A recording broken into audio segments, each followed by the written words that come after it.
Bonjour à tous. La sécheresse continue de frapper le pays. Les nappes phréatiques et les rivières s'assèchent et dans certains villages, l'eau du robinet se fait rare. Exemple dans le Jura à Villars-Saint-Sauveur, commune de l'arrondissement de Saint-Claude, où l'eau potable doit désormais être acheminée par la route. Les explications de Nicolas Gomez. Oui, la sécheresse a tari les deux sources qui alimentaient Villars-Saint-Sauveur en eau potable. Une situation inédite pour les quelques 600 habitants de cette commune du Jura, privés d'eau pour la première fois de l'été, le 4 août dernier. Et pour éviter la pénurie, la mairie a fait appel à un camion-citerne. Près de 29 000 litres sont livrés chaque jour, puisés dans les communes voisines en 3 rotations pour couvrir les besoins du village. Un arrêté a restreint désormais l'usage de l'eau jusque dans les commerces.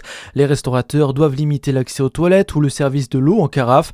Une solution provisoire dans l'attente de précipitations qui tarde à venir. Une situation loin d'être isolée. Selon les données nationales, 43% des ruisseaux et petits cours d'eau du pays sont aujourd'hui à sec ou quasiment à l'arrêt. Et cette situation est aggravée par la chaleur qui ne faiblit pas. L'ensemble des départements de la région sont concernés par une vigilance orange canicule.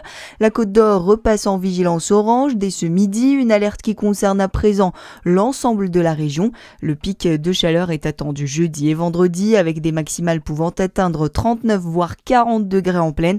Météo France prévoit également des nuits tropicales au-dessus des 20 degrés.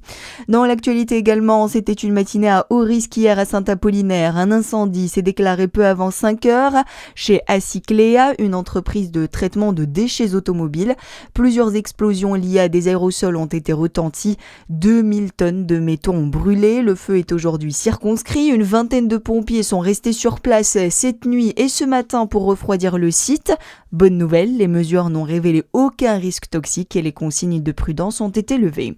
Un homme mis en examen pour tentative d'assassinat à Épinac en Saône-et-Loire. L'affaire remonte au 22 juillet lorsqu'un habitant découvre une grenade dans sa voiture rue Pasteur.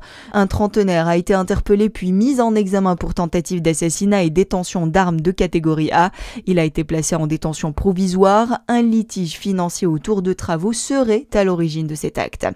Et vous l'utilisez peut-être déjà, l'entreprise Google vient de franchir un cap important, celui du milliard d'utilisateurs mensuels de son intelligence artificielle Gemini, annonce du patron du géant américain de la tech. Il y a quelques semaines, son concurrent OpenAI, développeur de ChatGPT, annonçait aussi avoir franchi la barre du milliard d'utilisateurs. Et puis en sport, la première médaille d'or pour les Français au championnat d'Europe de natation. Elle a été remportée par l'équipe du relais 4x100 mètres, 4 nages mixtes, un premier titre européen décroché devant les Pays-Bas et les athlètes neutres de Russie. Plus tôt, Maxime Grousset a remporté l'argent sur le 50 mètres papillon. À suivre votre météo sur Fréquence Plus.